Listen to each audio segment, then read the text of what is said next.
Ya, puji Tuhan, shalom. Sekali lagi shalom. Ya, selamat sore Bapak Ibu Saudaraku yang saya kasih dalam Tuhan Yesus Kristus. Hari ini kita belajar kembali tentang kasih. Ya, sudah 3 minggu, kita masuk minggu ketiga. Minggu pertama kita belajar tentang kasih persaudaraan. Minggu kedua kita belajar tentang bagaimana kekuatan dari kasih itu. Dan hari ini kita belajar bagaimana kita membangun sebuah hubungan relasi yang lebih dekat dengan Tuhan.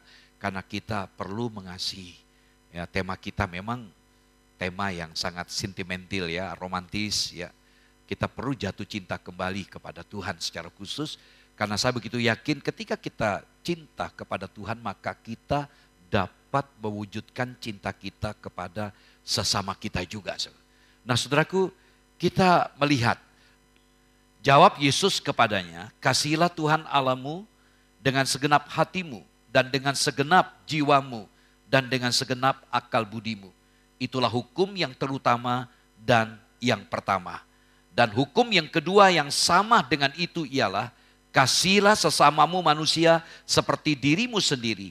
Pada kedua hukum inilah tergantung seluruh hukum Taurat dan kitab para nabi. Amin.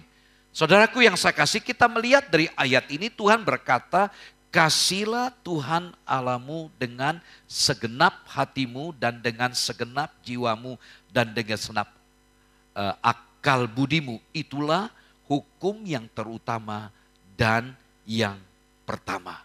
Lalu yang kedua dikatakan, ya, dan hukum yang kedua yang sama dengan itu ialah kasihilah sesama manusia seperti dirimu sendiri. Nah, pada kedua hukum inilah tergantung seluruh hukum Taurat dan kitab para nabi. Saudaraku yang kita belajar di sini. 10 hukum Taurat disarikan dengan satu kata yaitu kasih. Ya, kasih dalam ayat 37 kasih kepada Allah dan kemudian kasih kepada sesama. Saudaraku yang saya kasih, jadi kita melihat sari dari hukum Taurat itu adalah kasih kepada Allah dan kasih kepada sesama. Saudara, kita melihat tadi dalam ayat 37, kasih kepada Tuhan, ya menarik, kita perlu betul-betul mengasihi dengan sepenuhnya. Lalu kemudian dikatakan sesama, dan juga menyinggung mengasihi kepada diri kita sendiri. Jadi, ini yang saya amati, kenapa seringkali sulit bagi kita untuk mengasihi sesama kita. Pertama, dimungkinkan karena kita tidak sungguh-sungguh mengasihi Allah. Atau yang kedua, kita mengasihi Tuhan tetapi kita memiliki konsep yang salah tentang diri kita. Jadi kita tidak mengasihi diri kita dengan secara sehat. Jadi ini bukan masalah egosentris. Kita perlu fokus juga pada diri kita. Jadi sebagaimana kita memperlakukan diri kita, disitulah kita akan belajar memperlakukan orang lain. Ya, kepada suami-suami, Paulus berkata, kasihilah istrimu seperti kamu mengasihi dirimu. Nah, saudaraku yang saya kasih, jadi kita melihat kasih kepada Tuhan, kasih kepada sesama dan pada diri sendiri adalah kasih yang utuh. Kasih yang utuh tidak boleh sepenggal, utuh, totality. Kasih yang utuh dari segenap totalitas kehidupan saudara dan saya. Karena itu semuanya adalah wujud kasih kita kepada Tuhan. Jadi wujud kasih kita kepada Tuhan itu adalah kita mengasihi diri kita secara sehat dan kita mengasihi sesama kita. Itu wujud di samping kepada Allah. Mengapa Rasul Yohanes dalam surat 1 Yohanes 4 ayat 20, 1 Yohanes 4 ayat 20, kalau kamu berkata, aku mengasihi engkau ya Allah, namun dalam hatimu masih menyimpan kebencian terhadap saudaramu, kamu adalah pembohong. Karena yang kelihatan saja tidak dapat kamu cintai, apalagi yang tidak kelihatan. Kita tahu Allah itu roh, kita tidak bisa melihat Allah, kecuali dengan iman kita. Tetapi wujud cinta kita kepada Allah itu dapat dilihat. Bagaimana kita memperlakukan orang lain. Saya katakan tadi, sari hukum Taurat adalah kasih kita kepada Allah dan kasih kita kepada sesama manusia. Saudara, kasih itu merupakan hakikat agama yang sejati. Jadi aneh kalau ada yang memberikan atau mengaku dirinya beragama, namun masih menyimpan kebencian, dendam, atau memperlakukan ya keyakinan yang lain dengan sikap yang tidak berkenan. Saya berani berkata kasih itu merupakan hakikat agama yang sejati atau kunci dari kehidupan yang seluruhnya merupakan ibadah bagi Allah dan menghasilkan sikap sehari-hari yang menciptakan kerukunan. Jadi kalau tidak ada kerukunan, perlu dipertanyakan, patut dipertanyakan kehidupan agamanya. Kalau ribut melulu, patut dipertanyakan. Jadi kasih kepada Allah membuat orang tidak ingin menyakiti hati Allah dengan sikap pemberontakan atau dosa-dosa diperbuat. Demikian juga kasih kepada sesama seperti diri sendiri membuat orang tidak ingin melangkahi hak dan kekudusan hidup yang menjadi milik sesamanya. Jadi kita perlu menghargai sesama kita karena mereka punya hak juga. Saudaraku, ini sesuatu yang menarik saudaraku ya. Kehidupan kekesenan akhir-akhir ini banyak diuji, bahkan tokoh-tokoh public figure. Ya saudaraku menunjukkan sikap yang tidak baik. Dalam sebuah lembaga saya amati, aduh kasihan ya. Dari pemimpin rata-rata semua mayoritas Kristen tetapi kok bikin heboh Indonesia. Sungguh sangat memalukan sekali. Nah saudaraku, Yesus mengajarkan bahwa kita harus mengasihi Tuhan dengan segenap totalitas kehidupan kita. Artinya saudaraku, bahwa tidak sedikit pun kita mengorupsi bagi kesenangan kita, kepentingan atau keuntungan diri kita sendiri. Jadi ketika kita tidak sepenuhnya menyatakan kasih kita kepada Allah, sesungguhnya kita telah gagal mengasihi. Karena Allah menuntut kepada saudara dan saya, saudaraku, dengan sepenuh hati. Oleh karena itu, mengasihi sesama pun itu merupakan sebagai wujud kasih kita kepada Tuhan. Saya perlu ulang ini. Dengan sepenuh totalitas kehidupan kita juga. Jadi prinsipnya adalah tidaklah dapat dipisahkan antara mengasihi Tuhan dengan mengasihi sesama. Nah ini kita perlu belajar memperbaiki sikap kita dalam membangun relasi kita dengan sesama kita. Dalam Matius 24 ayat 12 dikatakan, dan karena makin bertambahnya kedurhakaan, makin bertambahnya kedurhakaan dikatakan maka kasih kebanyakan orang akan menjadi dingin. Jadi ketika murid-murid bertanya kepada gurunya, jadi 12 murid bertanya kepada Yesus, apa yang menjadi tanda dari kedatanganmu? Dan Yesus belah-belah menceritakan bahwa muncullah pengajar-pengajar sesat, nabi-nabi palsu, rasul-rasul palsu, dan muncullah datang bencana alam, ya petaka, ya saudaraku, termasuk juga perang antar suku juga, bukan antar bangsa saja, dan juga Injil harus diberitakan. Nah kita melihat sekarang Injil luar biasa diberitakan oleh lembaga pelayanan mahasiswa Indonesia dengan beraneka macam ragam bahasa dan menjangkau suku-suku terutama yang ada di Indonesia. Luar biasa. Dan yang menarik dalam Matius 24 ayat 12 dikatakan kasih itu mulai dingin atau hambar. Ini merupakan fakta yang sudah terjadi. Orang sudah tidak peduli dengan orang lain. Ya tidak ada kepedulian. Saudara yang saya kasih, peperangan rohani besar yang sedang terjadi di gereja ada di bagian hubungan gereja, relasi. Ini peperangan rohani saya katakan. Saudaraku, setan tahu, iblis tahu bahwa apabila suatu gereja itu terpecah belah, maka dia tidak akan bisa berdiri. Karena itu dia mengacau dengan berbagai macam cara, berbeda pendapat, dia ada membackup di belakang, mengompori sehingga kita tidak bisa menyatu. Nah, suatu tanda dari munculnya gereja yang berkemenangan itu adalah komitmen untuk mengasihi. Jadi tema 1 bulan ini tentang mengasihi sesuatu yang penting yang perlu kita bangun dalam kehidupan kita.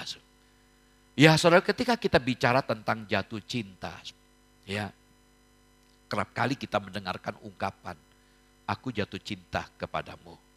Ya, atau bahasa Mandarin wo aini, bahasa Bangkok, ya pom rakun, bahasa Jerman ile bedih. Ya, saudaraku, dalam bahasa Sumbawa, bahasa daerah saya dulu, kalau saudara dengar sebagai wanita pasti akan lari takut, saudaraku, ya, karena kalau orang Sumbawa berbahasa aku cinta kamu, ya aku sate kamu, aku sate kau. Wah, aku mau disate ini. Ya saudara pasti akan lari, aku sate kau. Ya itu saya masih ingat bahasa itu. Nah saudaraku, menarik ketika bicara tentang jatuh cinta. Ya saudaraku, bicara peristiwa jatuh cinta itu berarti peristiwa ya kejatuhan itu sendiri. Maksudnya apa? Jadi artinya bahwa orang seperti terlempar. Jadi ketika jatuh cinta orang seperti terlempar keluar dari hidup sehari-harinya. Makan, ya minum, kuliah, bekerja, tidur, terasa tidak ada nikmatnya. Kenapa? Mau tidur di ranjang, bolak-balik, bantal guling, gak bisa tidur. Karena dihantui oleh bayangan kekasih hatinya. Ya, surat yang pendek bisa dibaca 150 kali lebih. Lebih konyol lagi ketika jongkok di toilet tetap membaca surat. Itulah keunikan mengapa Edi Siditonga menyanyikan lagu Jatuh Cinta Berjuta Rasanya kayak nanu-nanu. Saudara yang saya kasih dalam Tuhan Yesus Kristus. Jadi kita melihat jatuh cinta ini bukan hanya dibutuhkan hanya untuk orang yang mau berpacaran. Tapi dalam pernikahan pun kasih kalau sudah mulai hambar. Harus dibangkitkan kembali cinta itu. Dalam kebersamaan kita di gereja atau di kampus kita. Kita perlu membangun. Perlu ada pengalaman. Karena itu cinta itu perlu diolah dengan baik. Tanpa diolah dengan baik menjadi ironi. Bahkan bisa mendatangkan kebencian, kepahitan, kekecewaan, patah hati. Ya, saudara, tidak dipungkiri sebagai anak-anak muda kita merasakan disakiti, dikecewakan.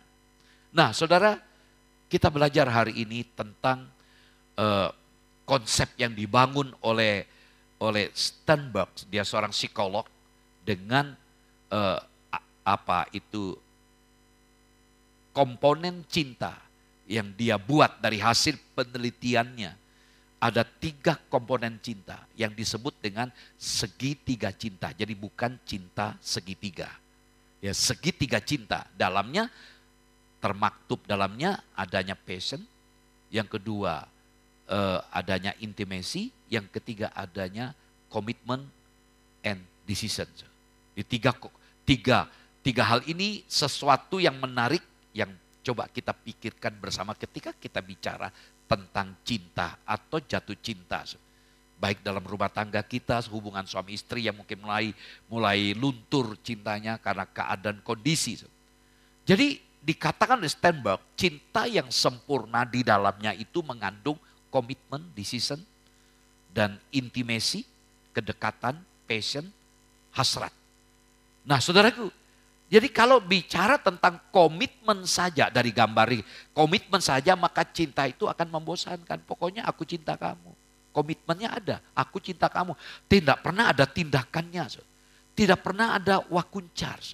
Waktu berduanya tidak ada. Hanya aku cinta kamu. Seperti ada komitmen tapi akan membosankan. Lalu ada lagi yang kedua, intimasi saja, keintiman saja, dekat. Nah cinta seperti ini sebatas pada relasi persahabatan, pertemanan biasa. Yang lebih parah lagi kalau hanya passion, hasrat saja. Ini akan menjadi tempat sarana mengumbar dorgis, dorongan biologis yaitu nafsu.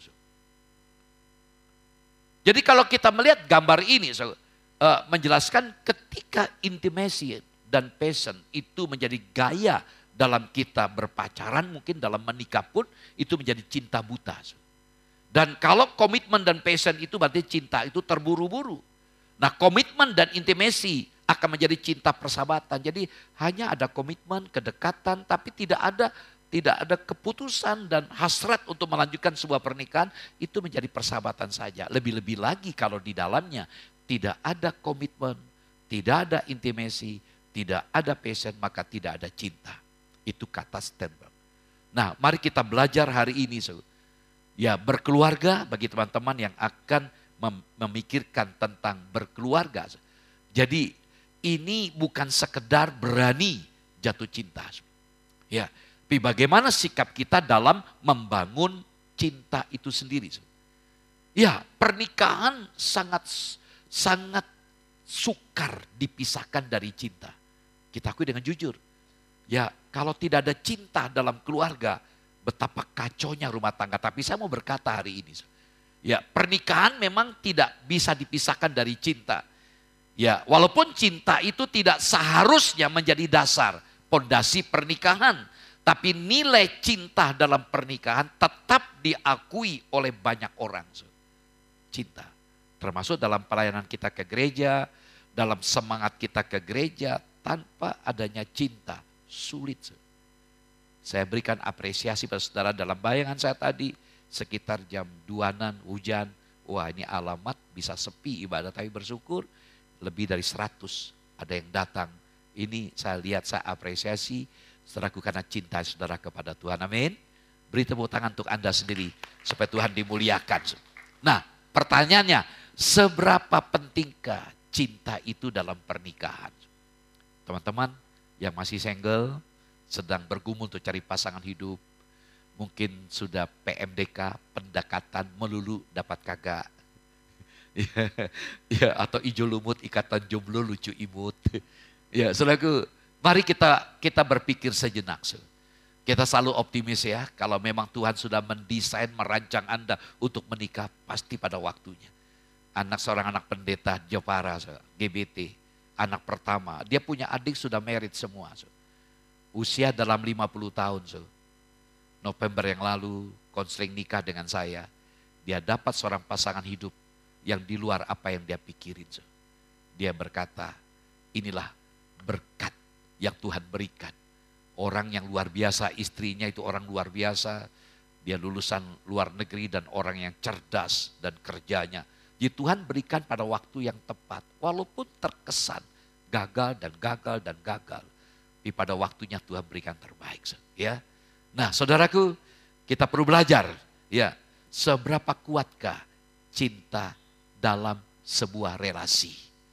Seberapa kuatkah cinta dalam relasi antar kita dengan Tuhan, dalam pelayanan kita, atau di kampus atau tempat pekerjaan?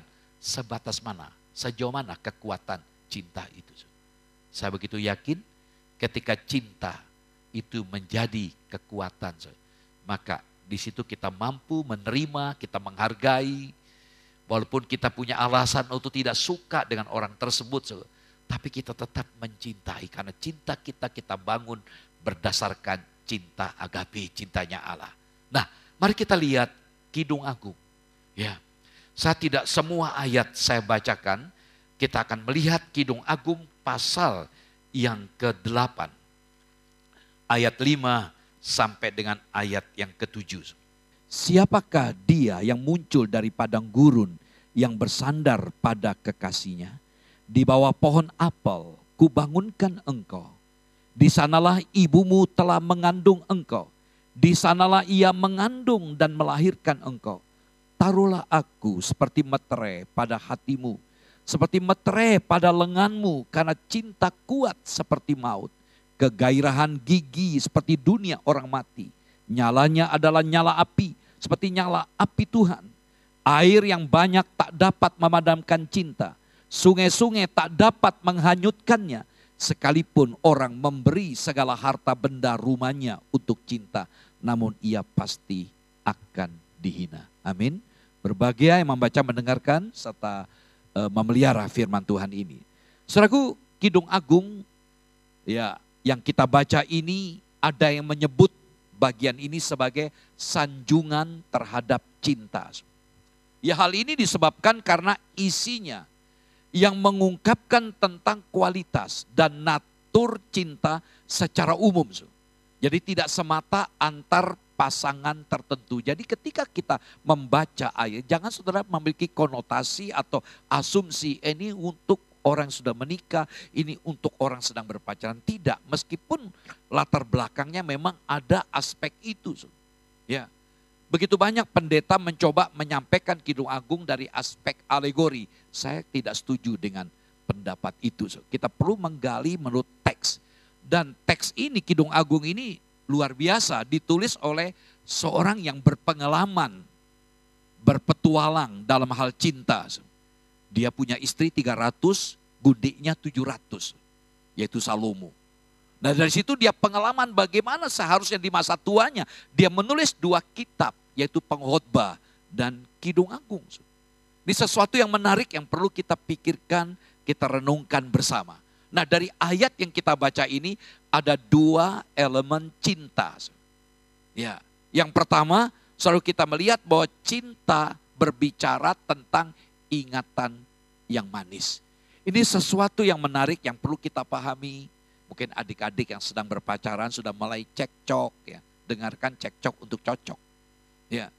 Mungkin sudah mulai ada niat ingin tidak melanjutkan atau yang mulai meragu-ragu untuk melangkah.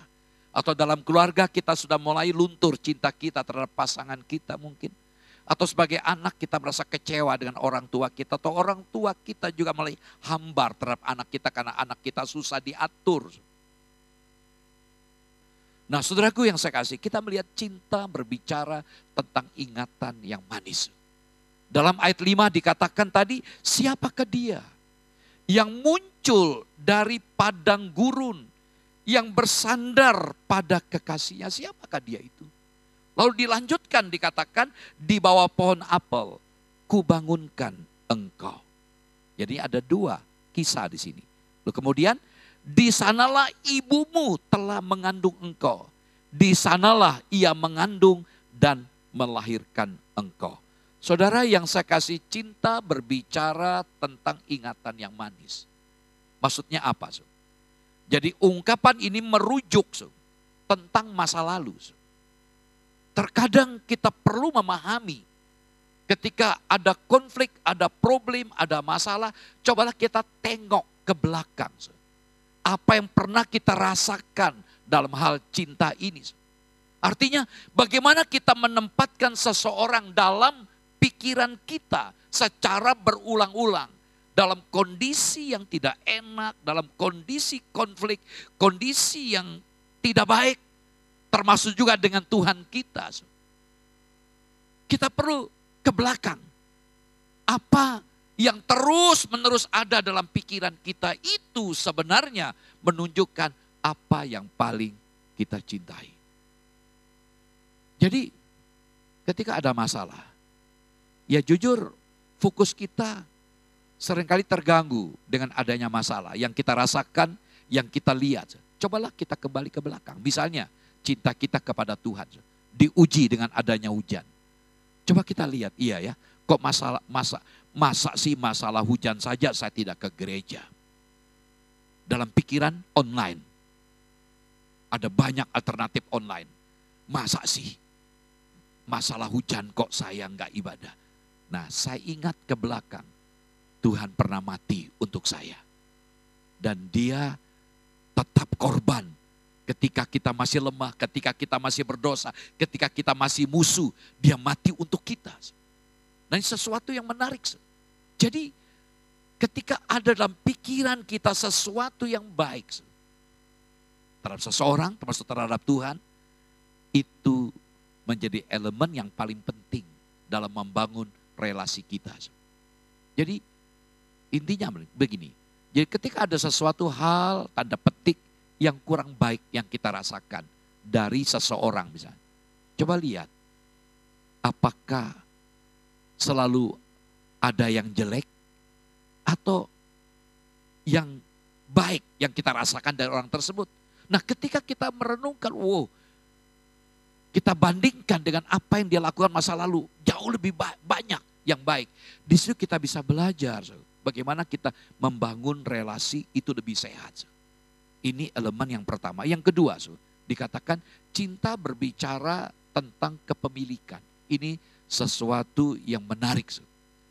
Dikatakan dalam ayat 6, taruhlah aku seperti meterai pada hatimu, seperti meterai pada lenganmu, karena cinta kuat seperti maut. Taruhlah aku seperti meterai. Nah, ketika saya mencoba memperhatikan istilah meterai, di sini dikata hotam. Hotam. Pernah dalam Kejadian, kitab Kejadian pasal 38 ini kisah Yehuda. Dia punya menantu Tamar. Dia punya anak yang menjadi suami Tamar meninggal dunia. Dan Yehuda sebagai ayah ya mengatakan, Tamar, engkau tetap tinggal di sini sambil nunggu adikmu, adik iparnya. Karena tradisi Yahudi kalau masih ada adik dari almarhum, berarti ada potensi dia akan melanjutkan hubungan sebagai suami dari kakak iparnya. Itu tradisi Yahudi, itu wajib. Tapi setelah dewasa, kok malah tidak diberikan kepada Tamar. Tamar lari dari rumah. Dan dia dalam kondisi tertutup, terkesan menjadi, perempuan jalanan. Dan suatu hari Bapak Yehuda pergi. Dia tertarik melihat seorang wanita. Dia ajak kencan. Begitu. Wanita ini pasti tahu siapa ini. Karena wanita ini adalah Tamar. Nah, dalam hatinya, kok mertuaku kok kayak begini. Ya, tapi Tamar seorang yang pintar, berhikmat. Dia minta hotam, meterai. Nah, 3 bulan kemudian, gempar. Menantumu Tamar hamil. Yehuda marah. Panggil dia, bawa ke rumah. Dipanggil, ketika mulai marah. Ya, Tamar berkata sederhana, Bapak yang menghamili saya. Enggak bisa. Dia keluarkan meterai yang diberikan oleh Yehuda kepada dia. Yehuda enggak bisa apa-apa. Tapi yang menarik ya, justru keturunan Yehuda ini dengan Tamar ini ada tercatat dalam silsilah Yesus secara manusia. Nah, jadi kita melihat, jadi cinta berbicara tentang kepemilikan di samping ingatan yang manis di masa lalu.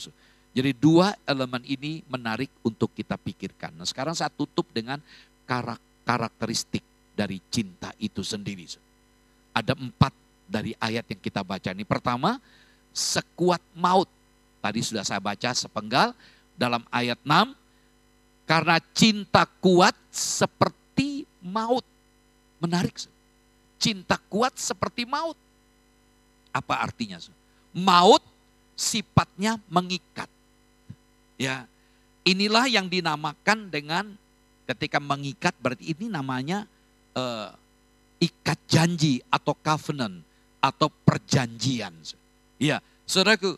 Jadi cinta sejati tidak didasarkan kepada kasih eros yang bersifat romantis saja. Kasih yang sejati itu melibatkan kasih agape, kasih yang tidak bersyarat, kasih yang selalu menerima. Kasih yang selalu memberi. Kasih yang tidak menuntut apa-apa. Dan cinta sejati sifatnya mengikat satu sama lain. Inilah cinta yang dikobarkan oleh Allah. Yang diungkapkan dalam ayat 6 terakhir. Seperti nyala api Tuhan. Jadi cinta yang dikobarkan oleh Allah kepada saudara dan saya akan membuat kita mengikat satu dengan lainnya dalam sebuah perjanjian.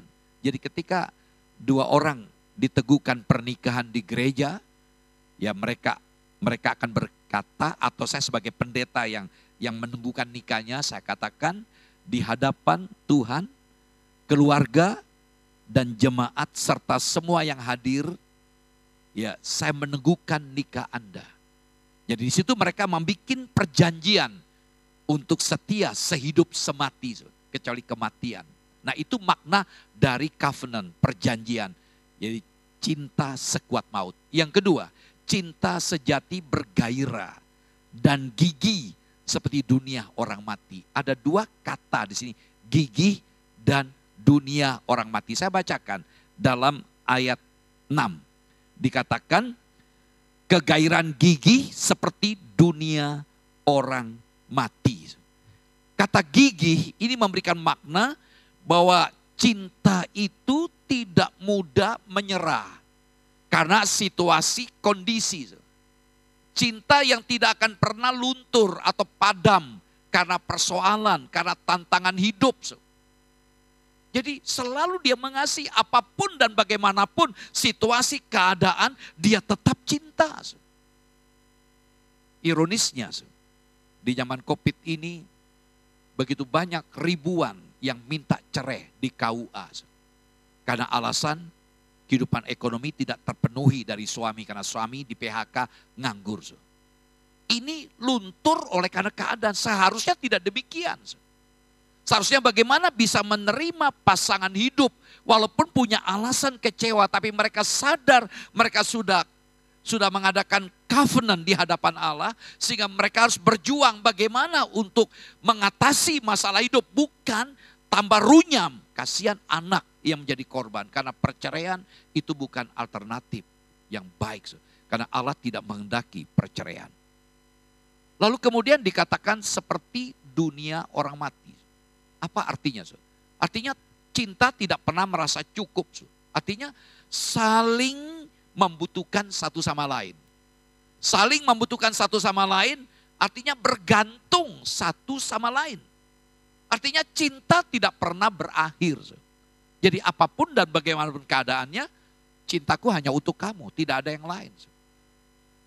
Ya, saudaraku, saya masih ingat ketika, kalau tidak salah tahun 2018 ya, istri saya mengalami kritis dan dia sudah tidak sadar, dia pingsan terus akibat sakitnya. Lalu tiba-tiba ada pernyataan dia seperti ini. Ya, izinkan aku pulang saja ke rumah Bapak. Saya bilang, jangan berpikir gitu. Ayo kita ke rumah sakit. Karena dia nggak mau ke rumah sakit. Ya, dia mau dipikir ini sudah waktunya dia pulang. Lalu di balik itu ada buat kata-kata membuat saya kaget. Dia bilang begini, kamu kalau mau cari pengganti saya silakan. Yang penting konsultasi yang kedua anakmu. Saya bilang, enggak.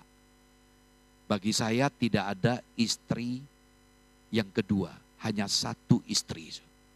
Ya, saudaraku, saya katakan tidak. Nah, waktu setelah dia sadar, dia sembuh berapa lama kemudian, kamu kok bisa ngomong gitu? Saya nggak tahu juga. Nah, bayangkan. Jadi di luar sadarnya dia ngomong begitu. Tapi saya laki-laki yang mau bertanggung jawab kan, saya tidak mengaminkan. So, mari kita belajar hari ini, cinta tidak pernah berakhir. Saudaraku, ini hal poin yang penting.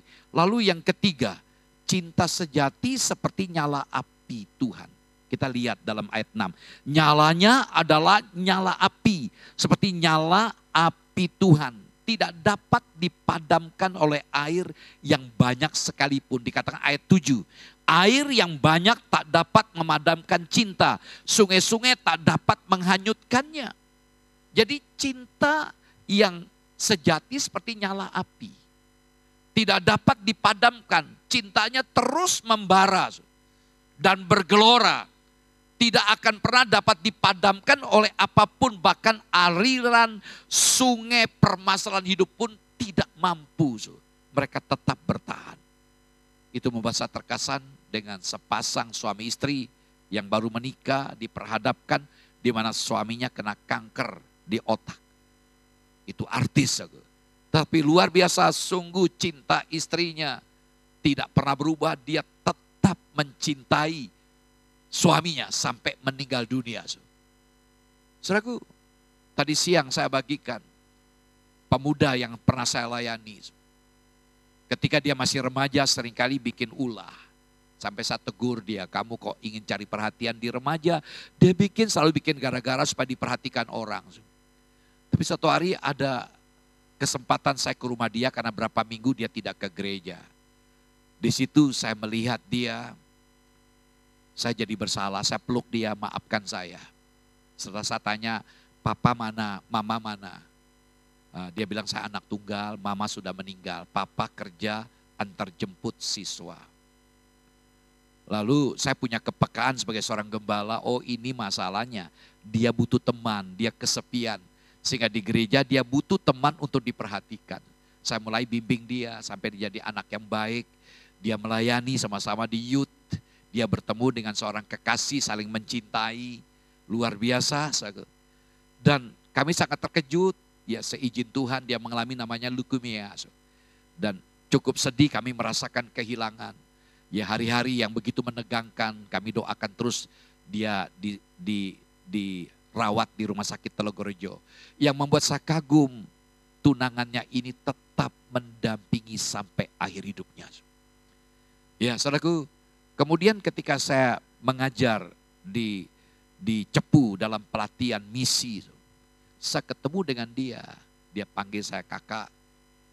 Saya kaget, saya sempat lupa karena agak gemuk. Dia ceritakan anakku masuk Undip dan tolong dibimbing. Dan akhirnya anaknya di sini. Dia menikah dengan orang lain. Tapi yang saya bilang dengan dia, saya berikan apresiasi yang luar biasa tentang kamu. Apakah? Saya terharu melihat kamu. Kamu kondisi tidak etis sebut nama suaminya, calon suaminya. Dalam kondisi seperti itu kamu kok tetap. Iya, dikatakan semua karena cinta. Jadi cinta punya kekuatan yang luar biasa. Yang terakhir, cinta sejati tidak dapat dibeli dengan harta atau dengan uang. Dalam ayat 7 bagian akhir, sekalipun orang memberi segala harta, benda, rumahnya untuk cinta, namun ia pasti akan dihina. Jadi cinta yang melampaui kebendaan, itulah cinta sejati. Cinta yang melampaui materialistik. Ya, cinta yang tidak terikat ya dengan hal seperti itu. Jadi kita belajar hari ini. Jadi cinta yang melampaui kebendaan, cinta yang terikat karena kekuatan batin. Karena kasih agape, bukan karena hal yang bersifat lahiriah, karena ada yang berubah, tapi dia tetap mencintai. Inilah cinta yang tidak pernah menjadi luntur karena kondisi keuangan yang merosot. Karena ada orang Jakarta berkata, ada uang abangku sayang, tak ada uang abangku tendang. Jadi meskipun kamu miskin, aku tetap cinta kamu. Saya begitu terpukul melihat sepasang suami istri yang tadinya begitu happy. Suaminya memang punya potongannya tidak begitu cakep, tapi dia orang kaya, punya pabrik, saya kenal beliau. Saudaraku setelah satu gereja di Gajah Mada. Ya. Dan sebelumnya rupanya saya kerja di perusahaan tetangga beliau. Saya belum kenal beliau, rupa dia anak Tuhan yang setia juga. Tetapi akibat ya krisis moneter tahun 1998, bangkrut. Ya showroomnya yang ada di Jalan Gajah Mada juga sudah tidak bisa maksimal. Ya. Lalu yang bikin hati saya sedih melihat dia curhat. Istriku minggat dengan laki-laki lain. Istrinya memang cantik, padahal sudah punya anak. Kalau tidak salah 3 anak sudah ikut sekolah minggu. Jadi enggak kuat, cintanya diuji dari situ. Tapi kita melihat di sini, cinta yang dikatakan tidak dapat dibeli, itulah cinta yang saling menguatkan. Tidak mungkin dapat ditukar dengan harta benda. Karena cinta ini berurusan dengan pribadi, bukan dengan harta uang, pribadi. Aku cinta kamu bukan karena uangnya, aku cinta kamu karena pribadi. Karena itu teman-teman yang masih muda, bangunlah prinsip konsep ini ketika engkau mencari pasangan hidup. Cinta bukan sebatas emosi, cinta perlu melibatkan akal pikiran kita. Karena ketika kita mengambil keputusan untuk mencintai seseorang, kita perlu mempertimbangkan matang-matang. Latar belakangnya dia, kesehatannya. Saya katakan sekarang banyak penyakit yang aneh. Banyak pasangan hidup yang kaget ketika anaknya cacat. Karena tidak cek kesehatan. Perlu cek kesehatan. Supaya jangan ada korban dari anak. Iya. Ya memang selalu kita berpikir kalau menikah ada anak. Enggak harus kalau dasar pertimbangannya keselamatan anak terganggu oleh karena orang tuanya akan bisa menularkan penyakit. Jadi perlu mempertimbangkan semuanya. Kalau toh, saya katakan kekuatannya cinta, apapun dan bagaimanapun keadaannya, ya tidak boleh putus. Tinggal bagaimana mengatur itu. Mengapa teman-teman? Saya sarankan, ketika engkau ingin membangun sebuah relasi dengan pasangan hidup, mulailah koleksi sebanyak mungkin teman. Koleksi. Seperti koleksi sepatu mungkin begitu. Setelah dikoleksi, mulai Anda seleksi yang mana Tuhan inginkan. Tentu dengan pertimbangan didoakan. Dari 15 orang, ambil 5 orang yang lebih cocok. Setelah saudara seleksi, baru resepsi. Tentu datang ke pendeta untuk minta bimbingan nikah. Kiranya yang sahabat ini akan menolong kita, yang kita betul-betul cinta sungguh-sungguh kepada Allah.